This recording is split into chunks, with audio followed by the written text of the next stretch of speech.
This was the best go home show for any NXT. Wait, hold up. Wait a minute. Well, I'm getting news that apparently this was not the go home show for NXT before Vengeance Day. And according to my phone and like Randy Orton, the voices in my head are telling me that the pay-per-view for Vengeance Day is not for another 2 weeks. And I have conflicted feelings about this because I will say, while I do have my critiques about this episode, this felt like a perfect show to go home on if Vengeance Day was this upcoming weekend. I'm kind of upset that it's not. I know, because now I'm just like, now I'm expecting next week's episode to be 10 times better. And it's like, and then I'm going to be disappointed if it's not. I'm like, because this was really good. And I literally was like, as I was watching, I was like, God, this feels like a go home show. I mean, like literally at the end of this episode, I was like, I'm ready for Vengeance Day. What do you mean? And then it's like, weeks? Oh wait, I have another damn week before we get there. So I was like, dang it. Like, yeah, it was. But crazy. I will say that if they could pull off next week to make me feel the same way that I felt about this week's episode, then you have me fully invested. Because I'm gonna be honest, I was starting to worry about how it would feel leading into Vengeance Day. I'm like, I don't want to feel kind of like about the first NXT PLE of the year. This episode definitely was a step in the right direction. Definitely a huge improvement over last week's episode too, which agreed. I tried to hurt my mind. But we should do introductions really quickly. Hi, we're like 2 minutes in. We didn't do the thing, but that's okay. Hello, all my Viconics wrestling nerds out there, and welcome to another weekly dose of Los Chicos Gordos, your weekly WWE NXT review team. I am El Jefe, Mikey, and joined with me as always is my partner in crime, my NXT work husband, if you will, Papa Oso himself, Will, rocking the cat ears with the headphones. Meow. He's embraced the furry life, my headphones broke, so yeah. I literally am using my husband's, okay? I love teasing you, and it makes me smile.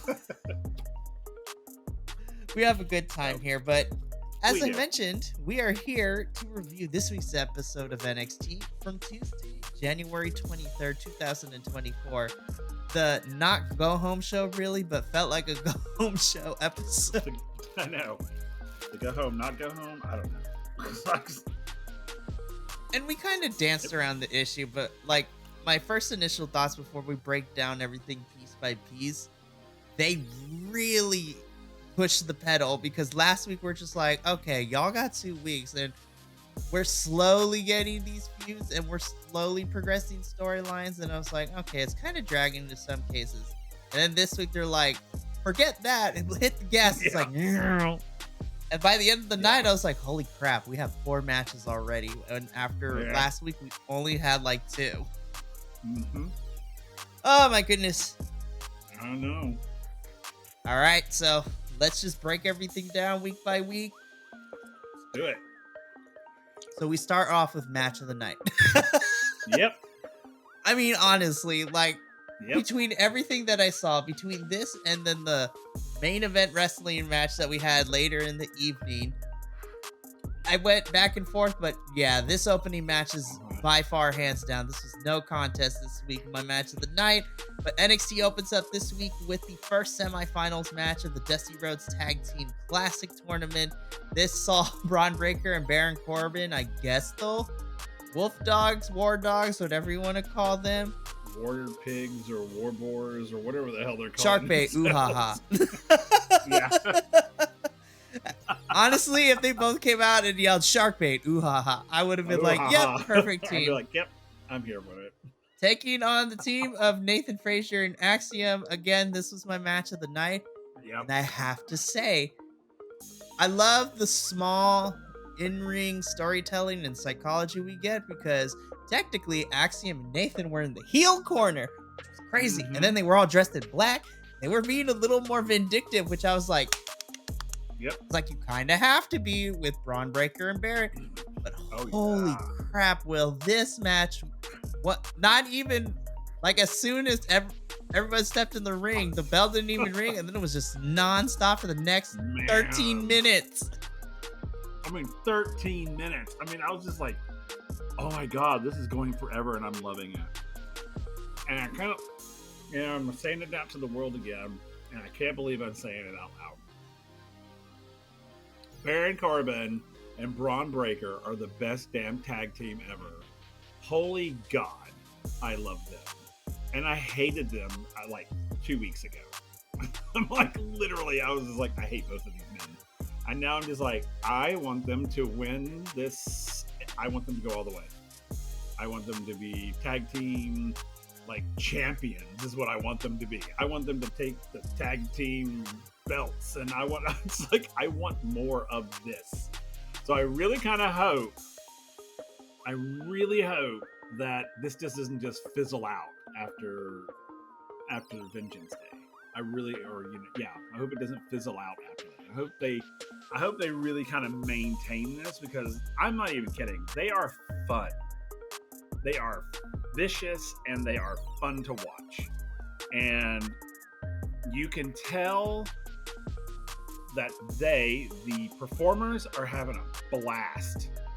That's what makes me have a blast, is that they are having a good time. That you can literally see these two men when they get in the ring, and they're wrestling. They're having a blast doing this, because their characters are basically identical. I mean, they're douchebags, and they make no qualms about it. That's what's so great about it all of a sudden. And it's like, individually, it was like, shut up. But when they brought them together, I'm like, oh my God, I want a t-shirt with their faces on it. I'm like, literally, like, I will spend money now.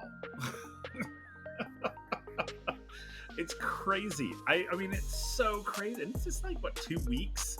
It's literally been like a 2-week turnaround. And I'm just like, I want them to be this forever now. I do too. I love them so much. And I think putting them together as a tag team and let them to be kind of like a comedy kind of heel tag team, I think works to them. I also have to say, I love that Baron Corbin was making fun of Braun Breaker's like description of what their tag team name should be, because he came out in the like little howl or whatever at the beginning. And Braun Breaker just looks at him, he's like, really? Mm-hmm. I don't even know where to start. Like, I thought those ropes were going to fall apart with Nathan Frazier continuing to bounce off them like a pinball machine, and then Braun Breaker later in the match did the same thing. I know, I'm amazed. Yeah, that was crazy. And then I'm a huge fan of Axiom, because not only are we going to get high flying stuff, but when he did the high flying stuff, went to the pin on Braun and it didn't work, then he immediately went to submission with the arm bar, like immediately after that didn't work. So I was like, yes, I love when we get to showcase that our wrestlers are smart. And so they're like, okay, that didn't work, let's quickly go into this. Yep. Holy crap, all 4 of these men in the ring, man, non-stop, 13 minutes, it didn't let up. And Baron and Braun pick up the victory, so they're heading to the finals at Vengeance Day. That spear at the end, woo! I'm amazed that he didn't snap Nathan in half. I mean, he hit him so hard that I was just like, oh my God, because I saw it setting up in the background, and because Corbin had gotten rid of Axiom and was kind of stumbling out of the way, and then all of a sudden here he came, and he hit Nathan, and he just folded him in half. Nathan Frazier got lawn chaired, as we call it. Yeah, he got lawn chaired. Man, I was amazed he got up after that thing. Seriously. Ooh. But man, again, my match of the night, Baron and Braun are heading towards Vengeance Day for these finals, which I can't believe I'm saying this, but I never thought I would say it, but I'm so happy to see them go into the finals. Mm-hmm. Oh my goodness. Me too.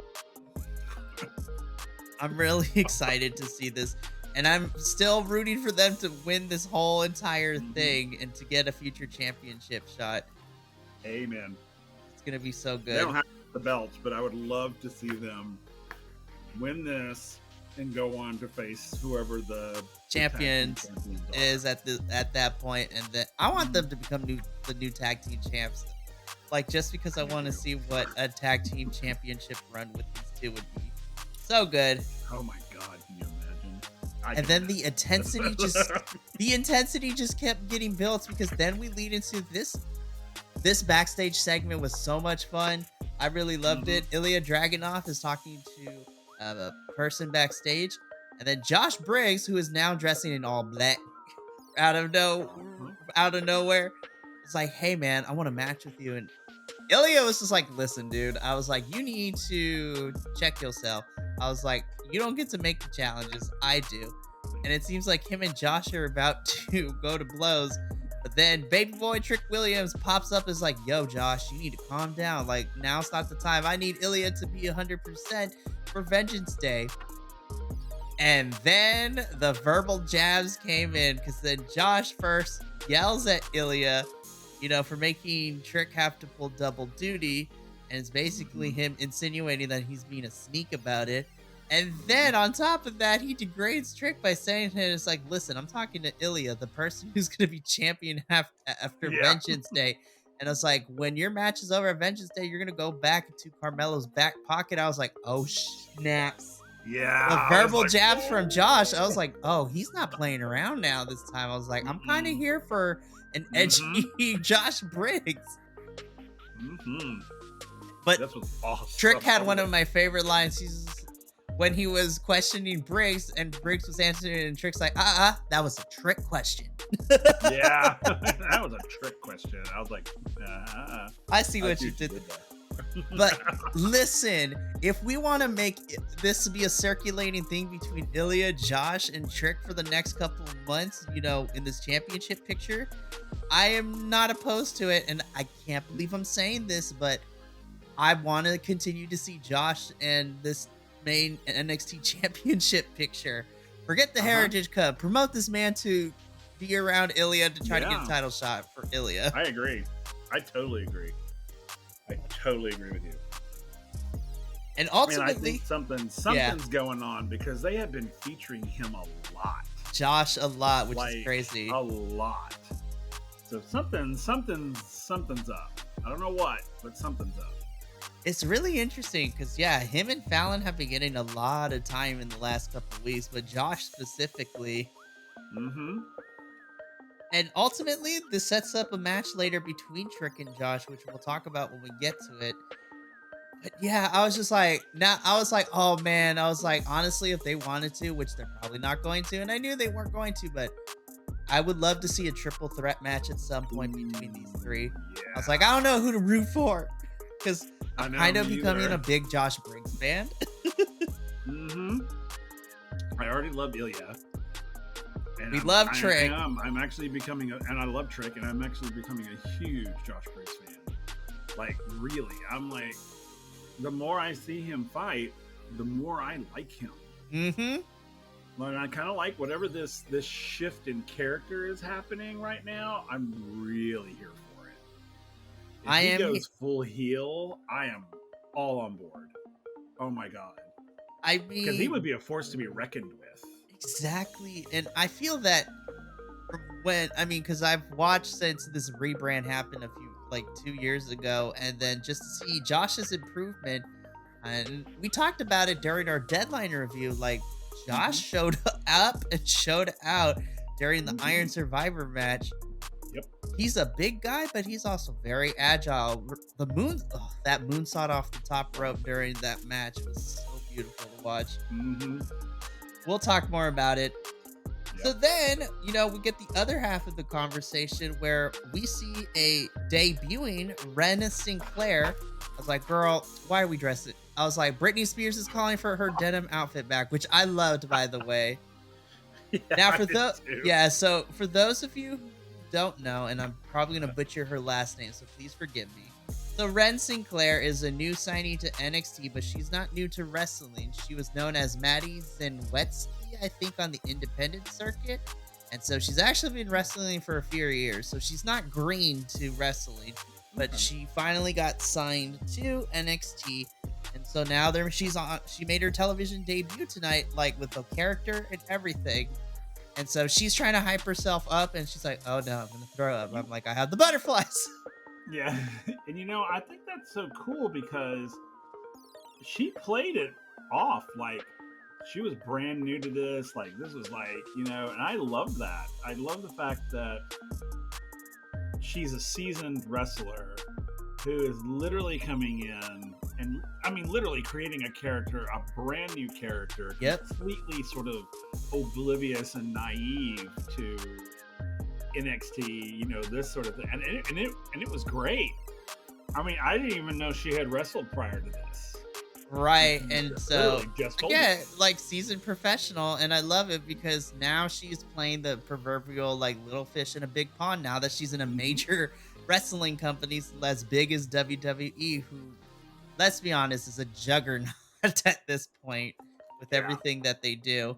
But she's trying to calm her nerves, and she, is getting nervous, and then Fallon comes in to kind of calm her nerves and to basically says that she understands what it's like to be the new girl. I was there once too.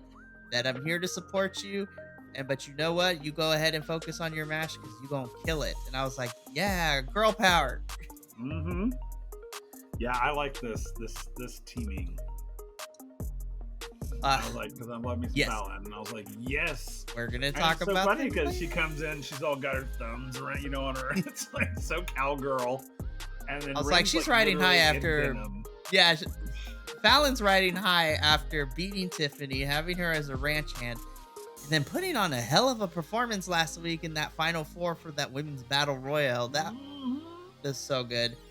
And we'll talk more about Ren and Fallon when we get to after Ren's match. But then we get this little segment. So Ava Raine comes walking out of Shawn Michaels' office, right?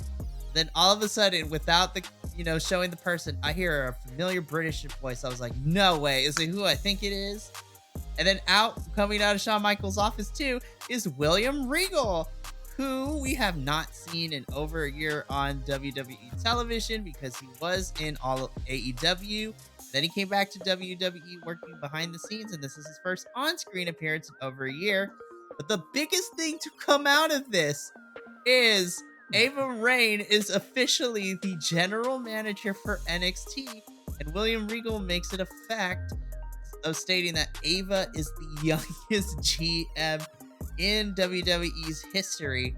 And I'm sitting here thinking, I was like, I wonder if we're playing this up for a storyline because her daddy, The Rock, is now the CEO of the merger company between WWE and UFC.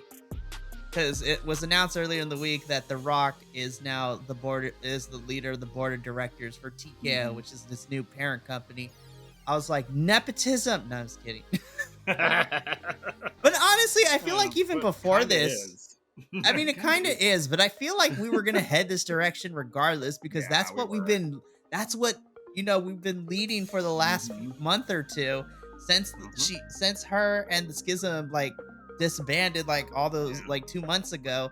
She's been playing general manager, but now she is officially going to be the general manager. And honestly, I'm okay with it. I like Ava in this position. I'm kind of glad.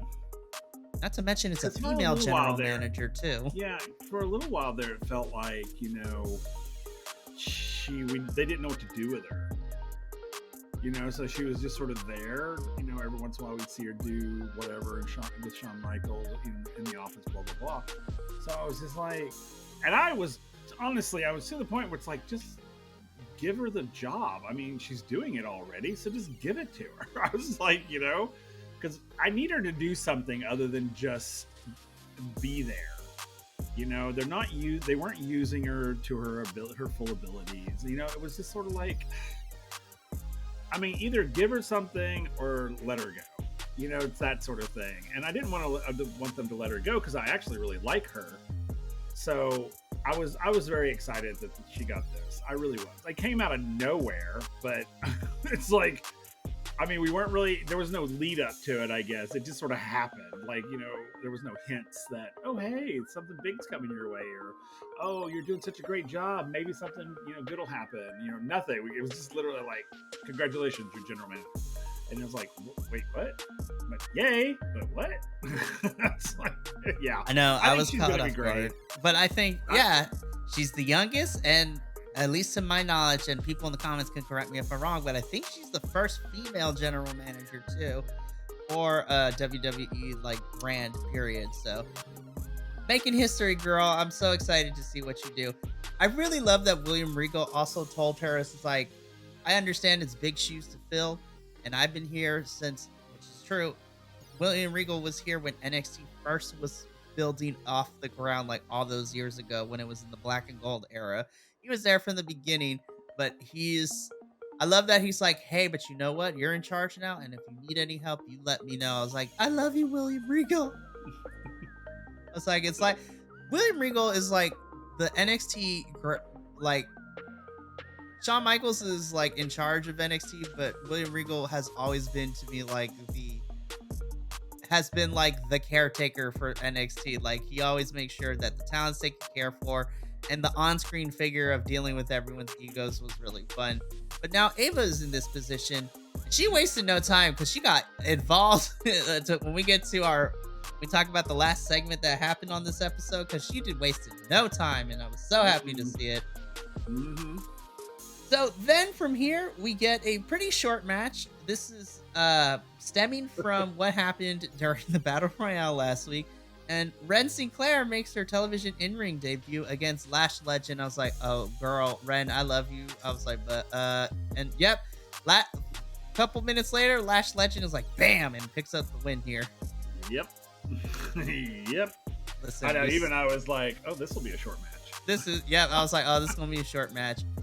And me and you have both said it. I was just like, I want to see more of Lash Legend, because I think she's cool. I like her. She looked so good tonight. I was like, her ring gear was so on point. Girl was fierce tonight. But the more important thing is that Lash and Jakari Jackson were beating up Ren after the match, and then Fallon Henley comes into the save. So I was like, okay, Fallon and Ren are going to be a tag team. Yes, I'm here for it. Me too. I'm all over it.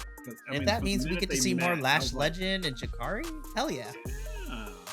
Oh yeah. Oh my God. When Fallon came in and just took him out, that was what was so great. I was like, holy crap.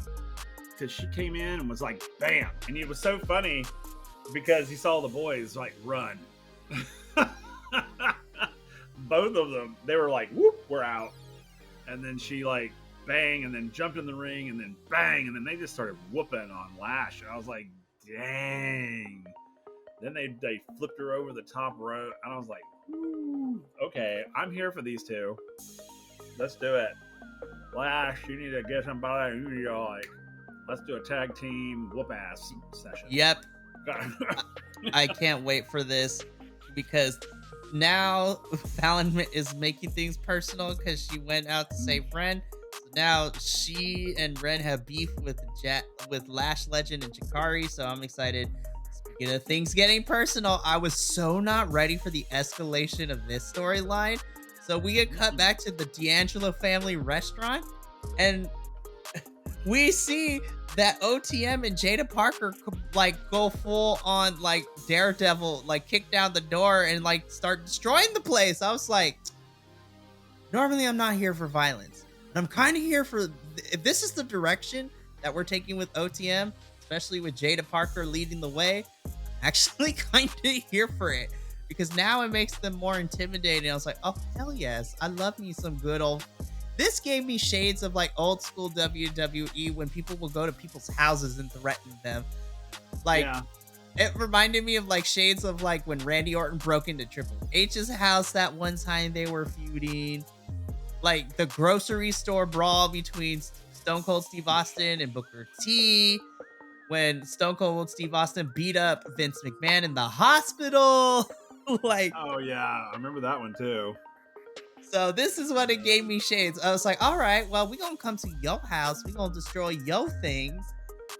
And now, and just letting you know, we mean business. And I was like, listen, Jada Parker has already been the best thing to happen to OTM. And if this is what we're going to continue to get, which we find out later is going to lead into something which I think is going to be really fun at Vengeance Day when we talk about the bumpers. But Jada Parker is a bad bitch, and she ain't playing no games, Will.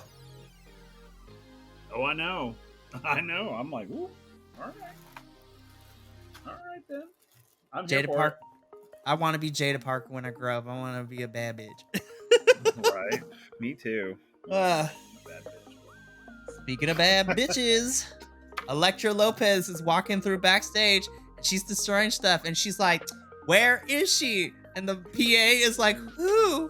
And it's just like, that pendeja Lola Vice. If you see her, tell her I'm looking for her. Just the punctuation of the way that she said pendeja, I was like, oh, we're about to get something good when these two come flows tonight. And I'm so here for it. I was like, La Madrina is in the house. Oh, man. I was afraid. When she opened that door and walked up in there, I was like, oh, okay. I was like, I would have been, if I was standing there, I would have been like, I'm out. I would have left because I'm like, this is not going to end well. It's the meme where you walk into the room, I see Elektra, and then I immediately turn around and I'm like, nope. And leave. Yeah. Nope. I was like, nope. I was like, I want to live tonight. I want to see you. I want to see my bed. I'm not about to. My life is not worth this. I mean, this is, no, I'm not losing it over this. Nah, because I was like, Elektra was on the warpath and she's going to destroy everything in sight. That poor crew guy, he was like, It's like, who are you talking about? I was like, that pendeja. I was like, what?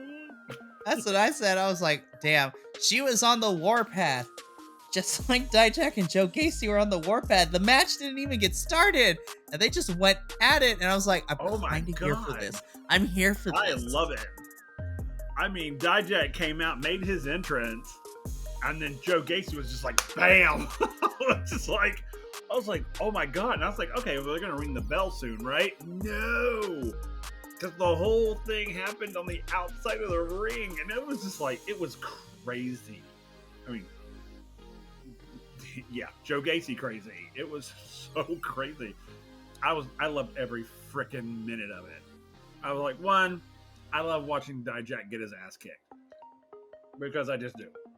It was. Two, I love this Joe Gacy. I freaking love him. Crazy. And every time Giant Jack put him through the wall, put him through a table, hit him with the chair, Joe Gacy rose up like the Exorcist is like, surprise! Yeah. I mean, and he's like, give me more. Crawled out of that wall smiling, and then he slowly stood up. I was just like, oh my God, he is psycho, and I am loving it. And then he put him to the table, and he just popped up. I was just like, oh God.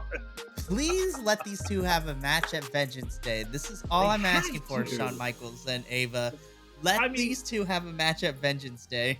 This felt like a setup. I mean, this felt like a full-on setup for a big-ass match. I'm like, I'm not even kidding you guys if you haven't watched it. This felt like a setup. Like, they came in annihilating one another. I mean, it was like, Joe Gacy was trying to kill him. I mean, truly, trying to kill him. And Dijak, literally the whole time, just tried to, protect himself. He was on full defense the whole time. And then they broke it up. And then Dijak's attacking the security guys. And then out of nowhere, Joe Gacy just jumped and puts the sleeper hold on Dijak. And I'm just like, what? And then they pulled them apart. And it was just like, this has to be a setup. This has to be a setup. They're going to announce later down the road somewhere, next week or something, that something happened and they're gonna fight it out at Vengeance Day, because this would be the perfect match for Vengeance Day. This is all about vengeance. These two, all of a sudden. I mean, come on, put it at Vengeance Day. Got to put it at Vengeance Day. You hear that, Shawn Michaels? Put it at Vengeance Day. Please do. I want to see this match in Vengeance Day so much. Mm-hmm. And I mean, we have next week. Well, true. I mean, even though I think, even as a fun match to watch, because I think this would be a fun match to watch, because Joe Gacy is freaking batshit, man, and I am loving it. I'm like, it is literally like, give me more of this batshit crazy Joe Gacy. I want to see him pick fights with everybody. Literally, I want to see him fight everybody. Just and out of the blue fight everybody. Seriously, walking down the hallway and he jumps up. That's what I want to see. Because it's so funny, because I don't know where he aligns. He doesn't align with anybody or anything. He's just chaotic, not good, evil, or neutral. He's just chaotic. I just get excited because I just love that. I just love that, and I love it I'm too. glad that NXT has that sort of element. I do too. So again, this match didn't even get started, and I hope we get to see something at Vengeance Day. Then the warpath continues for Elektra, because Ariana Grace is practicing some sort of speech backstage, and Elektra walks in and she's like, "Hey yo, where's Lola?" I was like, "I don't know where she is." And then Here Elektra's I am. It's like, "No, not you, Lola." It's like, "Where is she?" Like, Here I am. Here I am. I'm just like, not you. Not you. I love Ariana. I've really gotten to the point where I really like her a lot. It's like, we were on the same page with her when she first appeared, because this whole beauty queen trope, and I was just like, oh god, this is gonna be so horrible. And in the last week or so, she has really shifted gears and sort of stepped into her own, and I'm loving it. I am loving it. I mean, it's still the cheesy sort of pageantry, but now she's making it work for me now. And I'm like, okay, I'm here for this. I'm totally here for this. I'm immediately behind it. I was just like, that's Santino's daughter for you. Shout out to Santino and TNA, man. You raised a good one.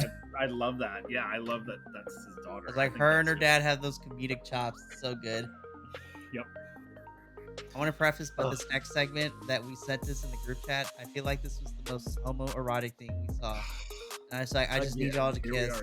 The training montage with Mr. Stone and Von Wagner, with Mr. Stone's kids being the coaches, which were adorable, by the way.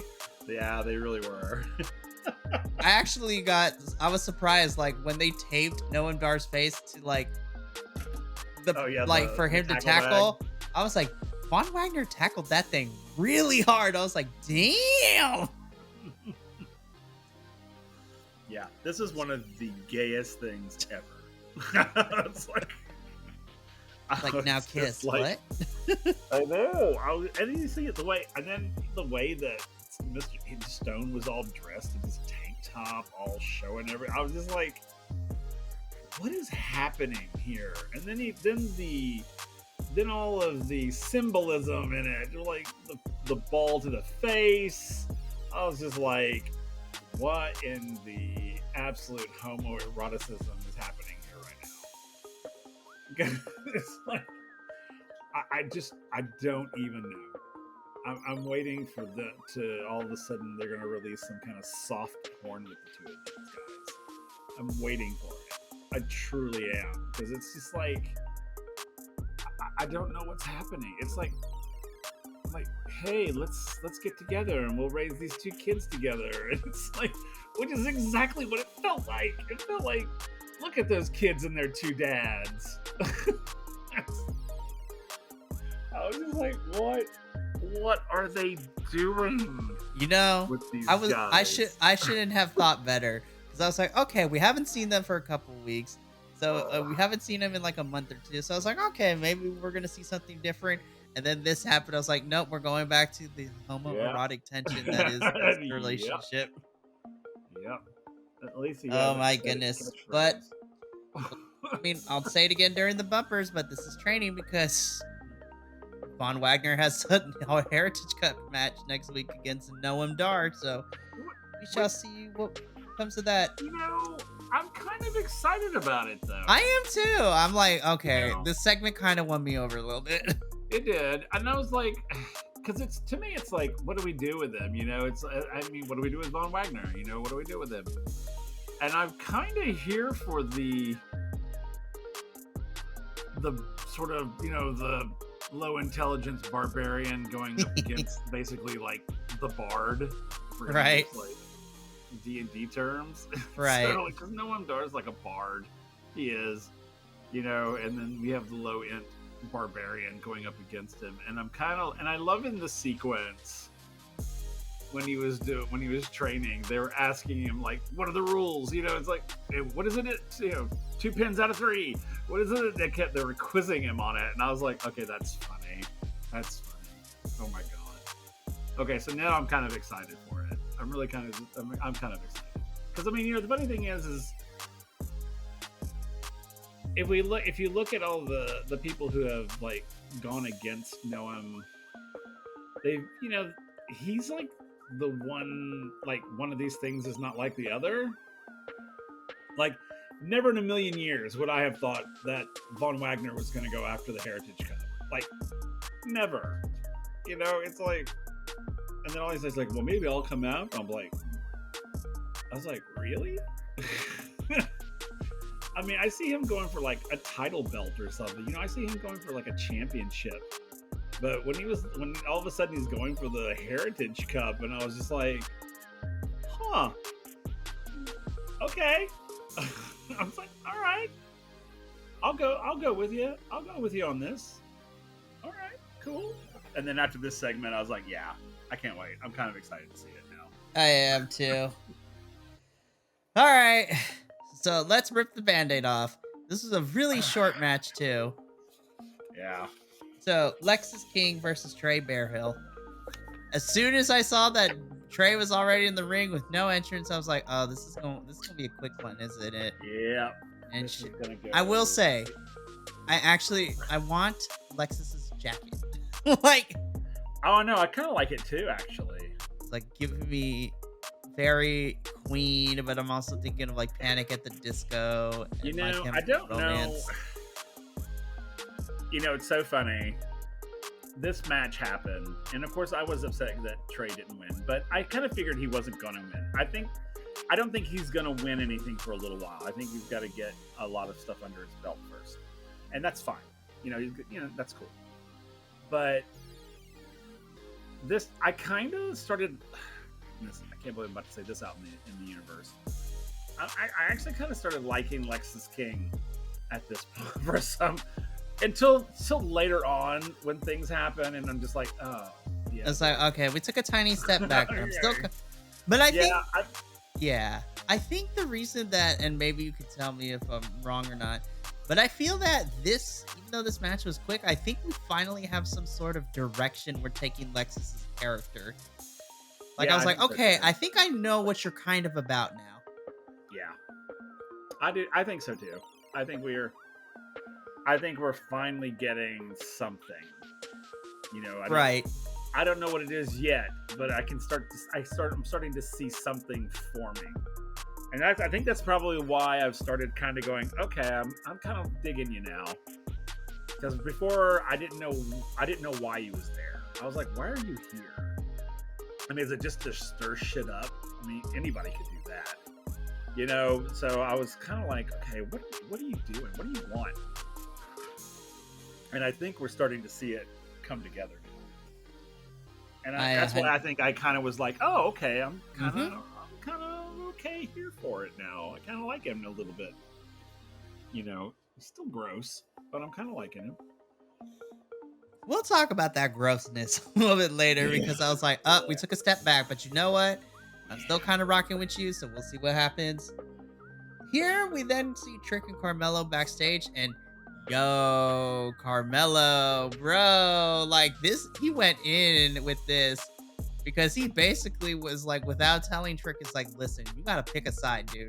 I was like, you gotta lock in, and he's still pushing this narrative that Ilya attacked him, and he's saying that Ilya is not a good guy like Trick thinks he is, which we know is not true.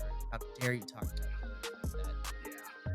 But honestly, I was just like, okay. I was like, we're entering the final stage now. To me, I feel like, okay, we're setting up the pieces. We've been playing this game for a while, and we're about to hit checkmate in a couple of. I feel like we're gonna hit checkmate very soon and enter the final stages. We literally have a week, and what happened after the Tricks match later kind of is setting up the stage for what is about to happen. Because I'm telling you, Will, I think we're finally entering the final stages, and I still believe, I firmly believe with everything, that we're getting Carmelo and Trick at Stand and Deliver in April, but we're about to enter the final chapter because we can't keep dragging this out. I agree. It's gotta stop. I mean, it has got to stop. Because it is kind of getting, I mean, I'm kind of getting to the point where I'm kind of like over it. It's like either break them up or don't. You know, it's literally kind of getting to that point where I'm literally kind of getting tired of this storyline. Like, you know, and it's just because a story it just has to come to an end at some point. I mean, and I think we've had our, you know, rising action climax, and you know, the climax I think is about to happen maybe next week. I'm kind of hoping it happens next week. And then we have the, you know, we did that falling action to the resolution, which would be, I think, a match between the two of them. What I'm kind of hoping, and it probably won't, but it makes sense to me, is that at Vengeance Day, I think that Carmelo and Trick are going to win against LWO. I really do. And so it'll be Bron and Corbin against Trick and Carmelo. I think they're going to lose the tag team because of Carmelo. And I think it might be possible that Trick wins against Ilya. Or this is my plan B, or Carmelo spoils it. Which I'm kind of here for that one. I would rather see Carmelo spoil it for Trick and then he loses both of them. So he doesn't come out with anything. And then that is what causes the final explosion.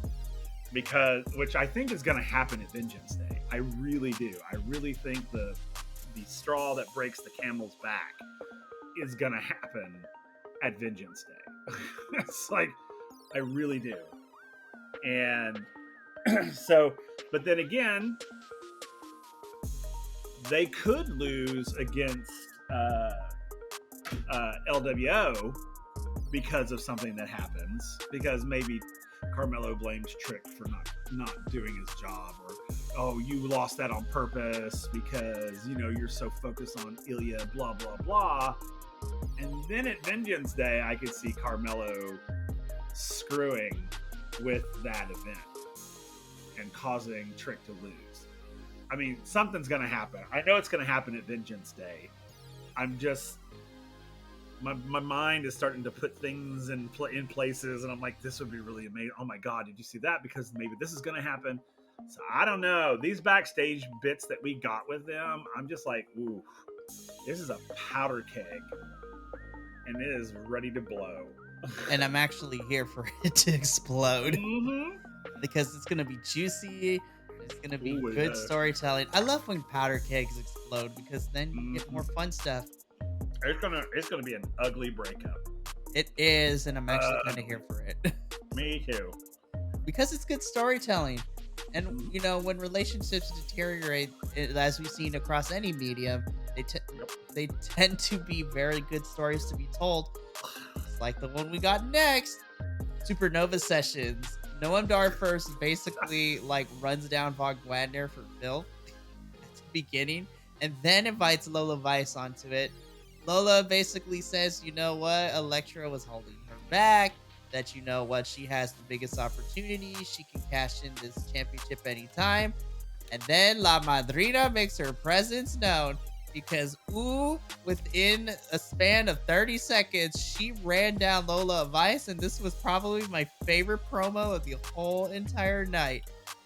Elektra basically tells Lola, it's just like, listen here. And literally, they forgot to bleep it because it's like, listen here, bitch. I was like, ooh. And then they bleeped out what else she said afterwards. I'm like, damn it, NXT, I want to hear what she said. Probably something that we're not supposed to hear on regular airing television. But Probably so. Anyways.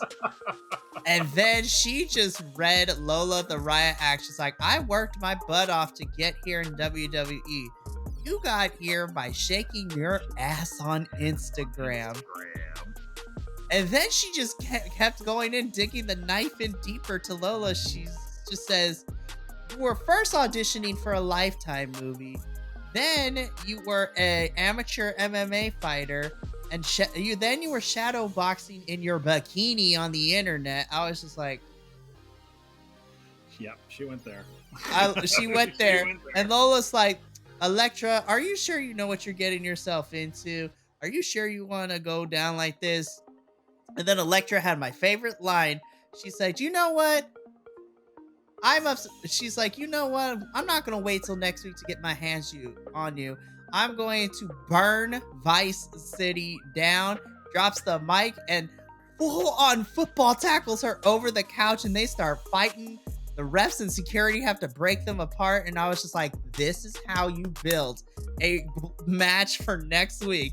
In just these 3 minutes that these girls talk to each other, and then the brawl happened in the ring. This is probably my most anticipated match next week. This is the one that I'm really excited about for NXT. And I'm kind of upset that this is not happening at Vengeance Day now. You know, this match, these bitches are coming for each other. These women are there. They are, you know, second only to the black girls. The Latin women will tear you up, and they will tear each other up. I mean, like, and so I think this is gonna be like an intense fight. I think this is gonna be so like, ooh, ah, ugh, oh. I mean, it's gonna be one of those. I mean, it's gonna be a vocal fight. I'm gonna be vocal. I have a feeling. Oh, I'm so pumped for this match. It's gonna be so good. And again, Elektra Lopez, La Madrina herself, probably had my favorite promo this whole entire evening, just in the 3 minutes of running Lola down. It was so good. And then we get one of my favorite parts too. Like, we go to Twitter where the D'Angelo family is traveling in a car on their phone, taking a video, basically calling out OTM and saying that they better watch their backs because they're coming for them. We'll talk about them in a little bit. So now, Will, I must take off my bandana. We must hold a eulogy real quick. Oh. Yes, we should. A moment of silence. Right. It's like a moment of silence.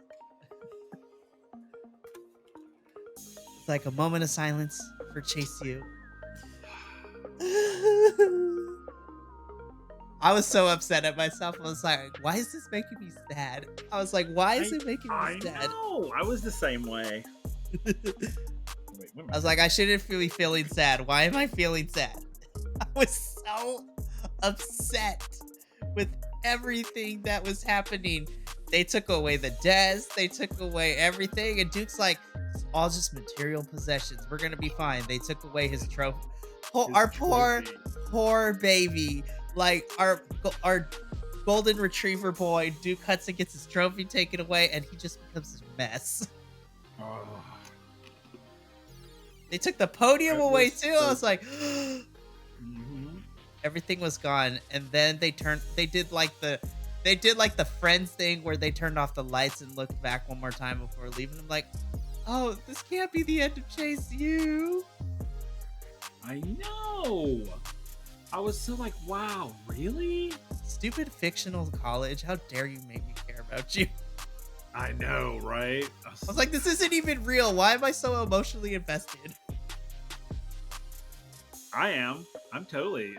Yeah, but you know, and we get a little bit of extra in a little bit though on this whole thing, which I love. Which, because that segment made me go, oh, what's this? Yeah. We'll get to that in a little bit, but we still got a lot of show to go. But yeah, this segment made me tear up a little bit. I was like, We'll talk more though, because there is still a glimmer of hope to save Chase U in some capacity. We'll talk about later. So really quickly, we then get a short match: Dragon Lee versus Scripps. This match was awesome as well. Yeah, I was like, I forgot Scripps could actually go in the ring and like fly around, and pairing off with Dragon Lee was really good. The numbers advantage was working against Dragon Lee, and this is where the family comes out to even the odds. Tony and Stax and Adriana take Jada Parker and OTM, and they brawl to the back, leaving Scripps by himself, which is enough of a distraction to get Dragon Lee to pick up the victory. And then we get our second match confirmed for Vengeance Day. Obafemi was watching this whole thing from the crow's nest, as I like to call it. And he basically announces that Dragon Lee has proved himself worthy, so it's going to be Obafemi defending the NXT North American Championship against Dragon Lee at Vengeance Day. And I was like, I think this is going to be a good match. Dragon Lee's about to get his ass whooped. Yeah. He's going to get beat down. Sadly. Yeah, but I think it's still going to be a good match. I think so too. I think it's going to be, you know, even though Obafemi is like a powerhouse. I mean, he is, you know, truly. But I mean, Dragon Lee's spry and like, you know, the funny thing about it, and as I'm kind of hoping that it works to his advantage, that he uses more of the lucha style in this fight with Obafemi, because I don't think Obafemi is familiar with the lucha style. You know, I think it would be a good thing to use against him.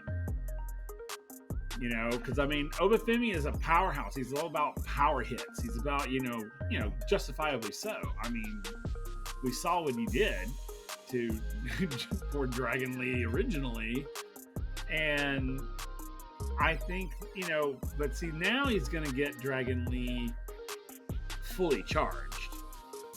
So I think this is going to be a really good match. I don't think it's going to be as short and sweet as I think most people think it's going to be. I think Dragon Lee's going to come in with the full force of the, you know, the luchador friends and, you know, luchador powers, you know, activate and just like, you know, give him a run for his money. Do I think Dragon Lee's going to win? No, obviously, but I think he's going to give him a hell of a run.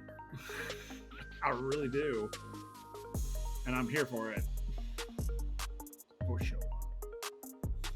I'm excited for this match at Vengeance Day. So, we're going to kind of do a speed round because there's a lot of backstage segments, and then we have a quick women's match we'll talk a little bit about. But first, we start off with Malik Blade and Indra Zanofe, and I finally got the first name of the cartwheel energetic girl that we've been looking at for the last couple of weeks. Her name is Bryn. Don't know the last name yet, but Bryn is trying to motivate Idris and Malik after losing in their match last week in the Dusty Cup tournament. So that was fun. Give me more Bryn. She's the chaotic energy that we need. It's hilarious. I was very much like this segment. Like, I kind of like this trio together. They were super funny. I was like, because this is the second time that she has interacted with them. So Yeah. what are they doing here with these three? Because I'm kind, whatever it is, I'm kind of digging it. Because I love her. She's super fun. And then they were just sort of like a comedy duo. Just like, so I don't know. I loved this little segment. I don't know what it was. I don't really know what it was or what it was for, but I loved it. And I was like, I want to see more of these three now. I love it. So well done, whoever put this little bit of programming together. Exactly. I hope to see more of them. Then we get backstage with Lyra and Tatum, and Lyra's like, girl, like, that tag team was a deal, and I need you to stop sending me emails and text messages and the 300 voicemails that you left on my phone. I love me a good plot thread where a misunderstanding is what causes chaos, because she basically tells Tatum, it's like, my mind is preoccupied with Roxanne. Tatum totally interpreted that a totally different way, which we would see later in the evening. Oh, our little Tatum tot. Oh, I love it. I love it. So It was chaotic. So chaotic. So funny. It was good. Then we get a quick singles match, Blair Davenport versus Carmen Petrovic. This also stems from the Battle Royale. It's a quick 5-minute match. I will say that, I will continue to say this, Blair Davenport's like double stomp from the top rope is beautiful. Her double stomp is a thing of beauty, and I want to see more of it. And she beats Carmen in about 5 minutes. God, was it 5? I thought it was less than. It went so quick. No. Blair will just knock you out, man. Ooh, man, she was. Ooh, that's the one thing about Blair. I have always, ever since I first met her, I was like, she's vicious. Man, when she that knee to the face, I was like hurting. I was like, and it was so like vicious too. It wasn't like, that's one of the things about Blair is like, everybody else's, not everybody, but a lot of people's sort of moves feel very like, rehearsed, so to speak. Hers feel like she's just, this is the first time she's ever done it, and she's there to like fuck you up. I was just like, oh my god. I was like, Blair, don't be killing people. You need to seriously. Not kill people. But yeah, another win for Blair, so I'm like, I'm not gonna complain. Nope. Again, I pick out the weirdest things, because then we get a backstage interview with Ridge Holland, and I was just like, sir, it looked like you just walked in the building with your little... That coffee cup looks so tiny compared to how big Ridge is. I was like, there was nothing in that cup either. I know, I was just like, bro. And, I don't want to be that guy, but I was like, Ridge, where are we looking? You're not looking at the camera. You're not looking at the interviewer. I was like, staring off into the distance. Like, well, I love you, Ridge, but I was like, what are we staring at? And essentially, all this amounted to is that Ridge is going to be in some sort of handicap match against the Gallus Boys. So I was like, the Gallus Boys. I was like, listen, we knew that Ridge wasn't done with the Gallus Boys, but I'm like, Ridge, you're going to go 1-on-3 with the Gallus Boys? I was like, you're not going to attempt to find somebody to help you? Oh, sure, I guess. I don't know, man. She was even like, wait, you're going to take them on by yourself? She's like, she didn't say it directly, but she wanted to say, that is a dumb idea. Sir, you are dumb. Stupidest. I know. That's the dumbest idea. Dumb. It's like, what, do you have a death? Like you want to die? Is that it? You have truly? They're gonna stomp you into the dirt, dude. They're dirty. They're gonna stomp you. They're gonna literally stomp a mud hole in you and kick it dry. I just was like, ugh. But maybe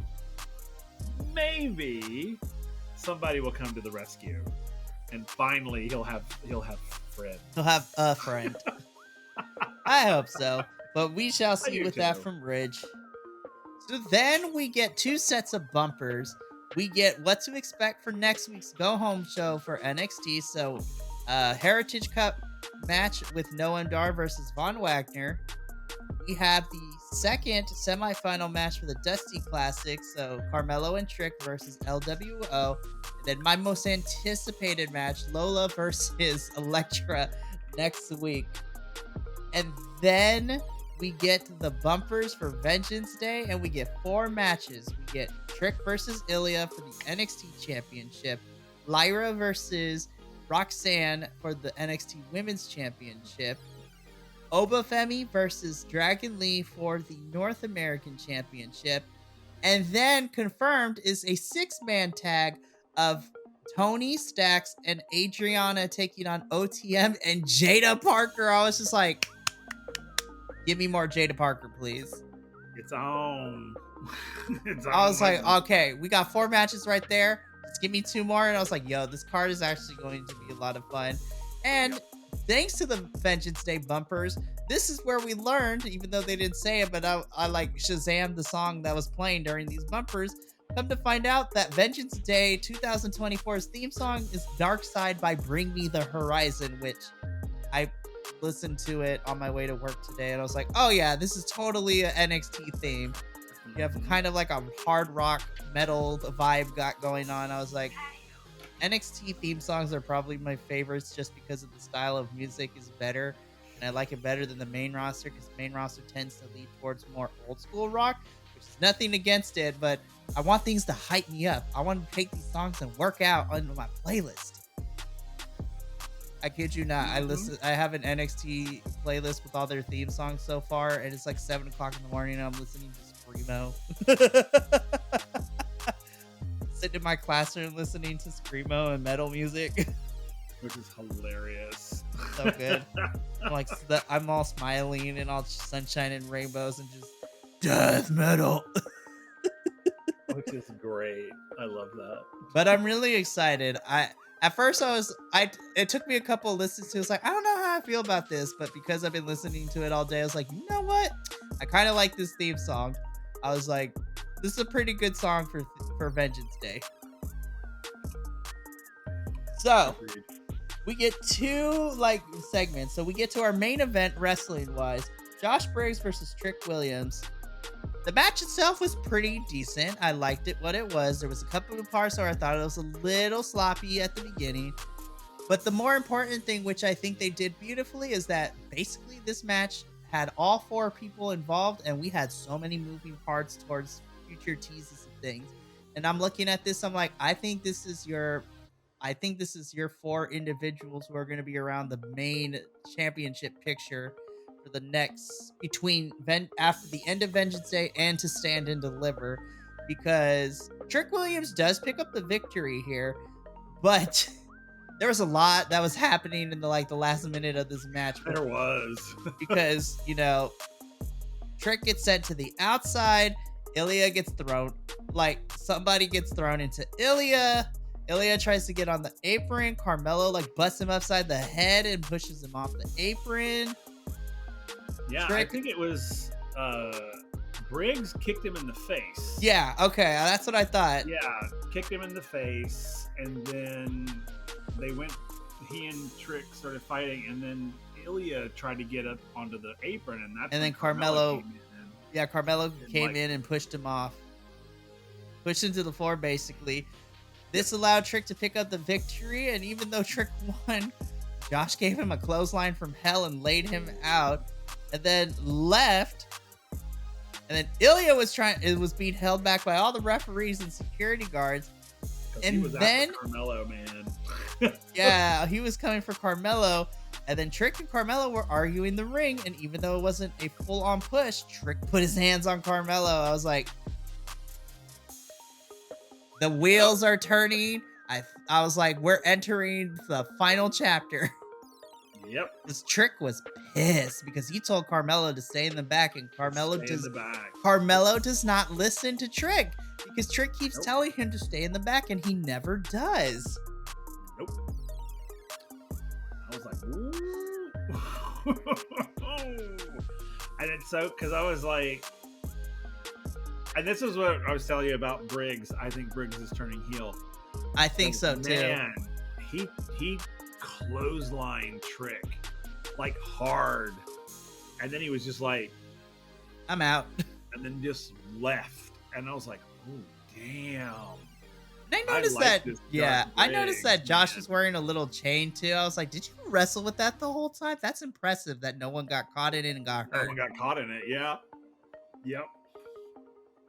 This is great. This idea. I was like, I think we have our championship picture for the between Vengeance Day and Stand and Deliver. I was like, I'm here for it.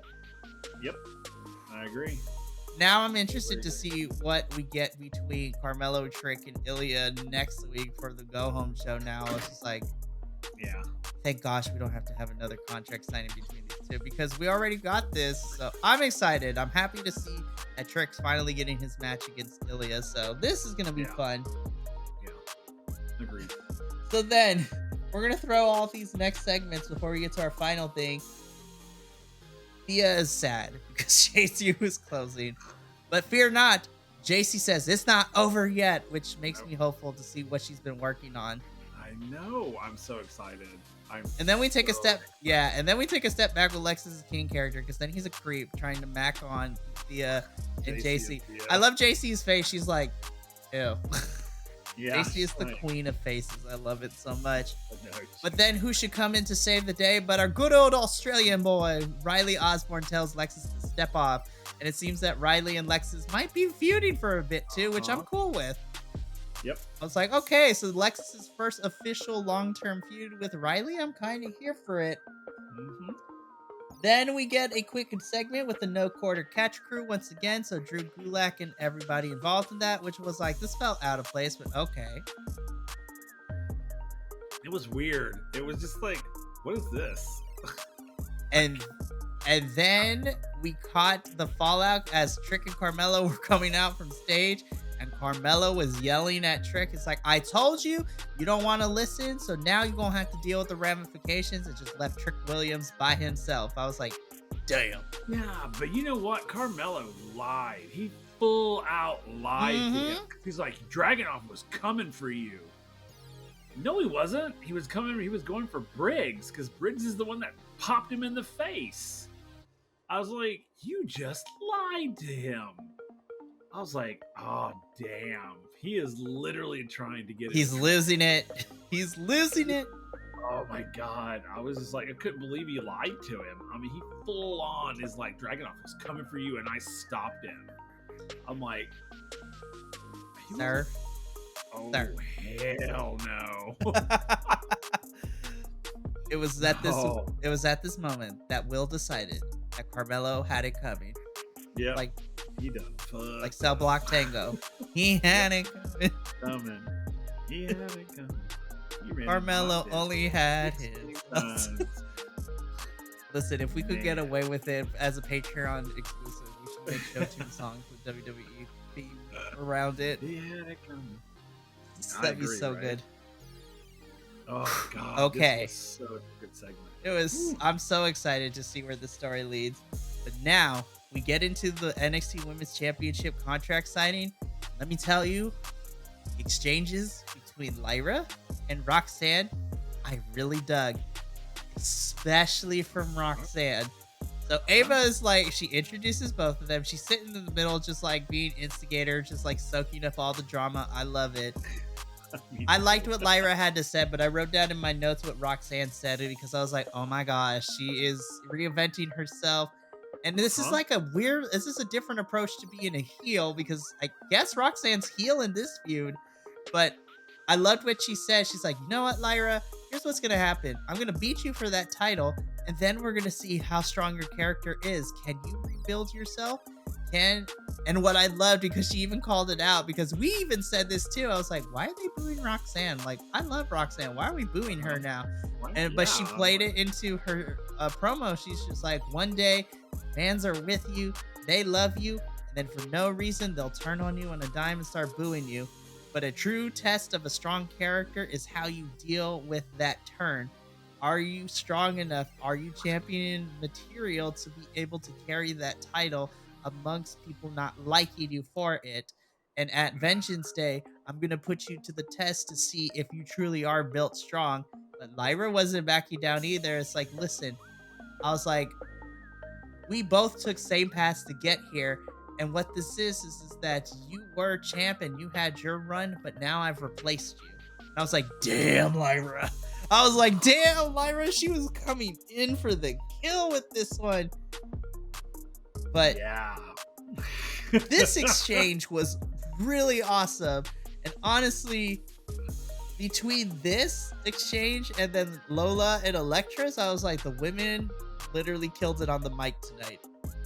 Yeah, they did. I agree. And I thought, it was so great because I thought that this contract signing was better than like a lot of the men's contract signings. Like, it was so good. I was just like, wow, that's how you do it. That is how you do it. And they didn't break into a brawl. They did. I mean, it was literally like, you say your piece, I'm going to say my piece, and then we're going to meet on the battlefield. And I was just like, woo. This is going to be so good. It's going to be so honestly, good. this made me excited for their match at Vengeance Day. And as Lyra goes to leave, Tatum Maxley comes out of nowhere and like slams Roxanne through the table. And we see Lyra yelling at Tatum, as the show goes off the air. I was like, drama. Uh-huh. It's like, ooh, girl. It's better to have her on your side than not on your side. Yeah, it was like, oh, Tatum Tot is about to go off. If crazy people, I mean, that's what you got to remember. They're better to have on your side than not. It's better to have them for you than against you. Because I don't know what could happen here. Now that I don't know, man. I don't know. I'm like, so interested to see what's gonna happen. Yep, me too. Alrighty, Will. So now let's jump into rating this episode. I'm gonna be completely honest. Like I said at the top of the show, this was definitely a big step up from last week in how I felt. And I'm kind of disappointed this was not the go home show. Me too. But hopefully next week delivers just as strong as this one. I'm going to give this a solid 8.5 out of 10 for me. I thought this was a really strong episode. Definitely a step up from last week. Yep. The wrestling itself was decent. I mean, but the opener and then Trick versus Josh is probably my two favorite matches. But more importantly, I feel that everything was paced better. Like, you had an even spread between matches and backstage segments and video vignettes. And we had a lot of progression. And because at this point, now we have 4 matches for Vengeance Day, which is in 2 weeks. Holy crap, Will. I know. That revelation hasn't hit me. I was like, oh my gosh, we are so... Next week's the go home show, and then we will be at Vengeance Day. Yep. But I give this a solid 8.5. I actually really enjoyed this episode. I did too. I gave it an 8.5 as well. I really did like it. I thought it was, like you said, it felt like a go home show. It felt like what the episode before the pay-per-view should feel like. I mean, it really did. And I was just like, and that's when I was like, oh God, please tell me next week's going to be better than this one, because this one was really good. And literally at the end of this episode, I was like, all right, next week's Vengeance Day. I was like, and it was like, oh no, it's not. We have a whole nother week. Oh crap. Okay. Like, you lied to me. Yeah, because this would have been great. So Shawn Michaels, next week you need to do like a clip show or something, because this one was just too good not to be the go home show. Seriously. But Shawn Michaels, really don't do a clip show, because we were subject for a month-long clip shows from TNA before we got back to regular episodes. Yeah. Don't do this to us. I'm totally kidding. Please don't do it. Listen, we were able to hold off the TNA. We were able to hold on to our TNA celibacy. We're not willing to do it again for NXT, please. No more wrestling celibacy. No. Give us the whole hot dog. Yeah. I can't do those anymore. Those clip shows. But yep. But unfortunately, this brings us to the end of this week. But we do have the Go Home show next week, and we're going to be doing 2 different videos. We're going to be doing the review, and then we're going to record the predictions for Vengeance Day right afterwards, too. So it's going to be a busy night next week. But if you enjoyed this review, you can check out everything else we have going on here on the Viconics YouTube channel. Reviews, pay-per-views, television shows, other weird things that are happening. It's a good time. If you want to see exclusive videos, subscribe to the Patreon. Become a patron member, where you can see never before seen videos like our watch along for these pay-per-views, as well as some fun stuff that we're working on behind the scenes. It's going to be a good time. So make sure to follow us all over the social medias, wherever you frequent the most, at BC WrestlePod. We're pretty much everywhere. And make sure to subscribe to wherever your favorite podcasting network is, because audio versions of reviews and our Viconics wrestling podcast episodes are also available as well, which is a good time as well. Me and Will be back next week to review the Go Home show for NXT, as we have literally 2 weeks, less than that at this point. And as we're about to head into Vengeance Day, the first NXT pay-per-view of the year, I'm super excited for it. But until then, my name has been Mikey. Joining me as always has been Will. And from the Los Chicos Gordos boys and the rest of the Viconics, remember, take care of yourself, love one another, and, stay Viconic, you beautiful peoples, gals, guys, theys, and gays out there. We love you so much. But until then, we'll see you later. Ta-ta for now. Bye. Thank you so much for tuning in to another Vibe Tribe production. What's gonna happen next time? Well, you're gonna have to tune in to find out. But until then, remember, take care of yourself, love one another, and as always, make sure that you keep the good times rolling. Thank you for being here, and we'll see you next time.